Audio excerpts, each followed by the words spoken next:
Hello friend, कैसे हैं आप सभी। आई होप आप सभी ठीक होंगे। मैं भी यहाँ पे स्वस्थ हूँ, मस्त हूँ। जैसे जैसे एग्ज़ाम पास में आ रहे हैं, कहीं ना कहीं ऐसा हो रहा है, बहुत आलस आ रहा है पढ़ने में। किसी किसी को तो ऐसा फील होता है कि चलो सब ठीक, पढ़ लिया है, अब तो बस एग्ज़ाम देने जाना है, और थोड़ा बहुत पढ़े और फिर आलस आना, नींद आना एक कॉमन सी चीज़ हो गई है। पढ़ते पढ़ते बहुत नींद आना। तो ये आप ये बिल्कुल अपने मन में वहम मत पालिए कि बहुत अच्छी तैयारी हो गई है और अब हम कम पढ़ेंगे तो सिलेक्शन हो जाएगा।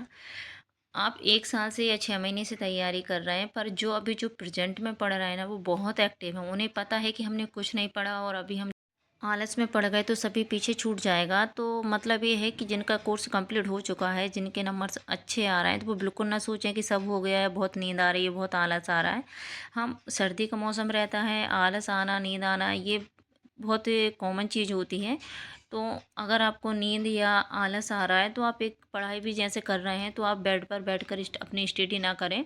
थोड़ा ज़मीन पर बैठ जाएं या कुर्सी पर बैठ जाएं, और जैसा आपको हो सके, क्योंकि आप जितने रजाई कंबल के पास रहेंगे उतनी ज़्यादा नींद आएगी। तो इन चीज़ों से थोड़ा दूरी बना के स्टडी करें, और जहाँ तक हो सके आप ज़्यादा रोशनी में पढ़ें। जितनी कम रोशनी रहती है, आलस आने के, नींद आने के उतने ही चांस होते हैं। तो जहाँ तक हो सके एकदम ज़्यादा से ज़्यादा रोशनी में पढ़ें।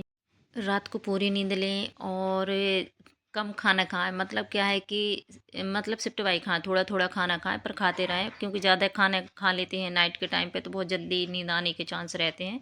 तो जहाँ तक हो सके, अगर आपको लग रहा है कि हम 12-1 बजे तक पढ़ रहे हैं, तो जैसे आपने 8 बजे या 10 बजे खाना खा लिया, तो 2 बार भी आप खा सकते हैं थोड़ा थोड़ा। उससे क्या है कि नींद भी नहीं आएगी और आप कंटिन्यू स्टडी करते रहें। और सबसे बड़ी बात है कि आपको मोटिवेशन लेकर अपनी स्टडी करनी होगी, कि जिस चीज़ को आपने सोचा है कि हाँ, अगर ये जॉब मुझे मिल जाएगी तो इसके आगे मुझे करना क्या है।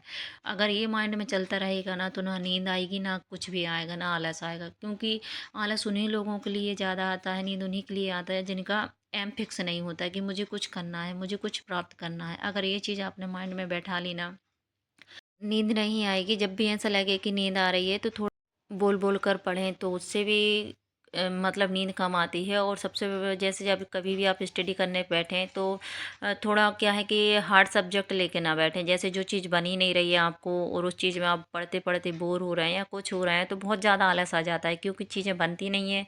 तो कहीं ना कहीं फिर एक तो नींद का बहाना, ऊपर से चीज़ें बन नहीं रही हैं, तो फिर आदमी उस चीज़ को मतलब टाल ही देता है। तो वो चीज़ें आप पहले पढ़ें जो बहुत अच्छे से आप कर पा रहे हैं, जो चीज़ें आपसे बन रही हैं। तो एक में मतलब क्या है कि आपको मोटिवेशन मिलेगा कि हाँ, ये चीज़ मुझसे कवर हो रही है और मैं आगे का भी कर सकता हूँ। तो उसमें क्या है कि आप अच्छे से स्टडी कर सकते हैं कि कुछ तो मुझसे बन रहा है और मैं आगे कर भी पाऊँगा। तो ईजी सब्जेक्ट लेके बैठें, तो आसानी से आप मोटिवेट भी होते रहेंगे और साथ में नींद भी नहीं आएगी। और आप ज़्यादा टेंशन ना लें कि आप ही को नींद आ रही है, सभी को आती है। जितने पास एग्ज़ाम आ रहे हैं, उतना ही आलस और उतना ही पढ़ने में मन नहीं लग रहा है। ये सभी के साथ हो रहा है, स्पेशली आप ही नहीं हैं। तो पर डीमोटिवेट बिल्कुल भी नहीं होना है, क्योंकि ये हमें मतलब 31 से 32 दिन बचे हैं। बस इनको अपन को अच्छे से यूज़ करना है, ना आलस के चक्कर में पढ़ना है, ना नींद के चक्कर में। बस किसी भी प्रकार से अपने आप को एक्टिव रखना है। आप मतलब वॉक करके पढ़ें, अपना ज़ोर ज़ोर से पढ़ें, जैसे पढ़ना है बस चीज़ें पढ़ना है, रिवीजन करना है। क्योंकि थोड़ा भी आलस और थोड़ा भी मतलब एक दिन का गैप भी कहीं ना कहीं बहुत पीछे ले जाएगा। तो इन इन चीज़ों को बहुत ध्यान में रखना है कि मतलब 31 से 32 दिन में हमें बहुत एक्टिव होना है। आलस को और नींद को अपने ऊपर हावी नहीं होना है, ना ही जीवन भर के लिए ये सोच रहे कि हाँ, कि उस दिन हम थोड़ा जाग जाते या आलस कम कर जाते तो आज कहीं और होते। तो ये चीज़ें बस अपने माइंड में बना के रखना है। सबसे बड़ी बात है कि जो चीज़ आप सोच रहे हैं, वो मोटिवेशन आपके माइंड में होना चाहिए कि आप किसके लिए इतनी तैयारी कर रहे हैं, क्या सोच कर तैयारी कर रहे हैं, और आपको क्या प्राप्त करना है। अगर ये चीज़ें आप कंटिन्यू माइंड में रखते हैं ना, तो ना ही नींद आएगी, ना ही आलस आएगा, और जितनी भी प्रॉब्लम आ रही है ना, वो नहीं आएंगी। सिर्फ वो चीज़ें बस माइंड में बनी रहें कि हाँ, मैं किसके लिए तैयारी कर रही हूँ और मुझे क्या प्राप्त करना है, और समाज में मुझे क्या अपनी एक पोजीशन बनाना है। तो ये चीज़ें बिल्कुल अपने माइंड में रखें।